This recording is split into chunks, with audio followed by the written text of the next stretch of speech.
साथियों नमस्कार। भारत माता की जय, वंदे मातरम। मेरे पास एक बहुत सुंदर लेख आया था, तो मैंने सोचा आप सभी से साझा करता हूँ। पिताजी अपने सेकुलर बेटे को कुछ समझाते हुए महाभारत का कुछ रेफरेंस दे रहे थे। बोले, बेटा, कॉन्फ्लिक्ट को जहाँ तक हो सके अवॉइड करना चाहिए, कॉन्फ्लिक्ट में पड़ना नहीं चाहिए। महाभारत से पहले कृष्ण भी गए थे दुर्योधन के दरबार में यह प्रस्ताव लेकर कि हम युद्ध नहीं चाहते, तुम पूरा राज्य रखो, पांडवों को सिर्फ 5 गांव दे दो, वे चैन से रह लेंगे, तुम्हें कुछ भी नहीं कहेंगे। बेटे ने पूछा, पर इतना अनरीजनेबल प्रपोजल लेकर कृष्ण क्यों गए थे? अगर दुर्योधन प्रपोजल को एक्सेप्ट ही कर लेता तो? पिता ने बोला, नहीं करता। कृष्ण को पता था कि वह प्रपोजल एक्सेप्ट नहीं करेगा, यह उसके मूल चरित्र के विरुद्ध था। फिर कृष्ण ऐसा प्रपोजल लेकर क्यों गए? बेटे ने पूछ लिया कि फिर कृष्ण इस प्रकार का प्रपोजल लेकर गए ही क्यों थे? वे, पिताजी बोलते हैं कि वे तो सिर्फ यह सिद्ध करने गए थे कि दुर्योधन कितना अनरीजनेबल है और कितना अन्यायिक है। वे पांडवों को सिर्फ यह दिखाने गए थे कि देख लो बेटा, युद्ध तो तुमको लड़ना ही होगा, हर हाल में लड़ना होगा। अब भी कोई शंका है तो उसको निकाल दो। मन से तुम कितना भी संतोषी हो जाओ, कितना भी चाहो कि घर में चैन से बैठूं, परंतु दुर्योधन तुमसे हर हाल में लड़ेगा ही लड़ेगा।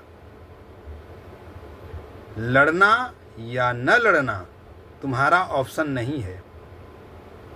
दुर्योधन लड़ेगा और उस परिस्थिति में आपको भी लड़ना पड़ेगा। यह महाभारत का रेफरेंस आज की परिस्थिति से कहीं से मिलान करना चाहें तो कर भी सकते हैं। भारत का जो सभ्य समाज है, सुसंस्कृत समाज है, भारत को भारत माता कहने के लिए गौरवान्वित होता है। जिस गऊ के दूध से अपने बच्चों का लालन पालन करता है, गऊ को प्रेम से श्रद्धापूर्वक गौ माता कहता है, उस समाज को भी यह सोचना होगा कि पांडवों के जैसे ही युद्ध लड़ना ही होगा। कितना भी आगे पीछे कर लें, कॉन्फ्लिक्ट में न पड़ें, परंतु किसी दिन ऐसा होगा तो युद्ध लड़ना पड़ेगा। भाग नहीं सकते, बच नहीं सकते। और महाभारत के रेफरेंस से अगर देखें तो बेचारे अर्जुन को आखिरी तक भी शंका रही। कहते रहे कि सब अपने बंधु बांधव हैं, रिश्तेदार हैं, गुरु हैं। कृष्ण ने 17 अध्याय तक उनको सब सूत्र बताया, फंडा समझाया, फिर भी उनके मन में शंका थी। ज़्यादा बुद्धि, ज़्यादा अक्ल वालों को ज़्यादा शंका होती है। दुर्योधन को कभी शंका नहीं थी, उसे हमेशा पता था कि उसे युद्ध करना ही है। उसने अपनी गणित सीधे सीधे लगा रखी थी। अब हमारे सभ्य समाज को यह समझ लेना होगा कि कॉन्फ्लिक्ट होगा या नहीं, यह आपका ऑप्शन नहीं है। आपने तो 5 गांव का प्रपोजल भी देकर देख लिया, देश के 2 टुकड़े मंजूर कर लिए, उसमें भी आपको ही खदेड़ा गया। आपको ही अपनी ज़मीन और जायदाद को ज्यों त्यों छोड़कर भागना पड़ा, जान बचाकर। सबकी जान भी नहीं बच पाई। हर बात पर विशेषाधिकार देकर देख लिया आपने। उनके लिए अलग प्रकार के नियम भी बनाकर देख लिया आपने, अलग प्रकार की धाराएं भी बनाकर आपने देख लिया। आप चाहे जो कर लीजिए, उनकी मांगें कभी रुकने वाली नहीं है। उन्हें सबसे स्वादिष्ट मांस सभ्य समाज की गौ माता का ही लगता है। जो आपके लिए पवित्र है वह उनके लिए भोजन। उनके बिना उन्हें उनकी भूख नहीं मिटती, उन्हें कुपोषण हो जाता है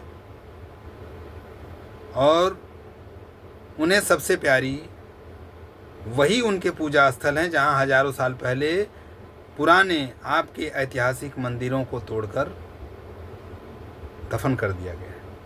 उन्हें सबसे ज़्यादा परेशानी उसी आवाज़ से है जो मंदिरों की घंटियों और पूजा पंडालों से है।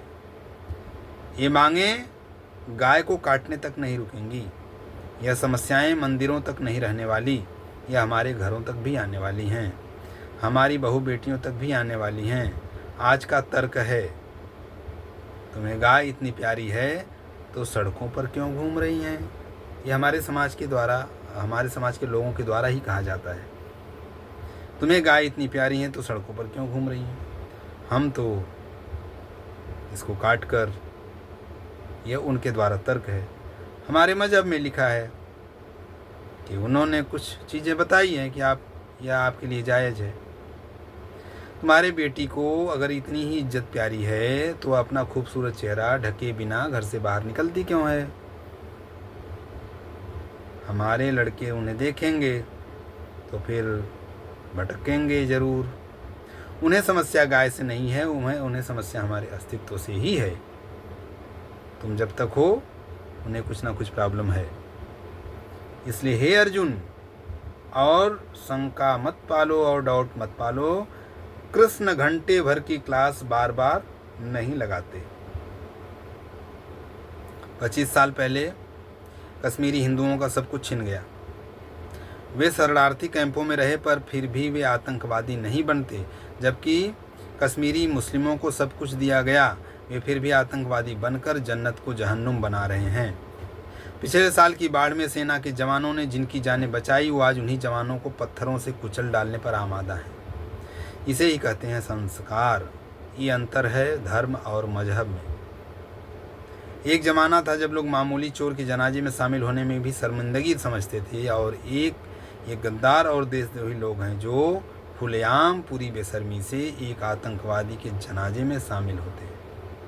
संदेश साफ है, एक कौम है देश और तमाम दूसरी कौमों के खिलाफ युद्ध छेड़ चुकी है। अब भी अगर आपको नहीं दिखता है तो यकीनन आप किसी अंधेपन में जी रहे हैं, या फिर 100% देश के प्रति आपको न कोई चिंता है न कोई चिंतन है। आज तक हमारा सभ्य समाज, शांति प्रिय समाज को किसी प्रकार की सरकारी व्यवस्थाओं में लाभ लेने से रोका नहीं है, सब्सिडी से रोका नहीं। लेकिन हमारी अमरनाथ यात्रा हर साल बाधित होती है। कुछ न कुछ ऐसा षड्यंत्र, ऐसा प्रपंच रच दिया जाता है कि हमें ही समस्या होती है। दिल्ली के लाल किले पर जब बम ब्लास्ट होता है तो बहुसंख्यक रूप में हम ही मारे जाते हैं, परंतु हमारे कुछ इंटेलेक्चुअल महानुभाव, सज्जन, शक्ति, सत्य कहने सुनने वाले, समझने वाले, देश की राजनीति का अर्थ जानने वाले, विद्वान कहलाने वाले, देश का चिंतन करने वाले कहते हैं कि हम असहिष्णु हैं। तो ये कमाल की धर्मनिरपेक्षता है। इसे वो किस प्रकार से समझते हैं, किस प्रकार से इसका आकलन करते हैं, वही जाने। जय हिंद, जय भारत, धन्यवाद।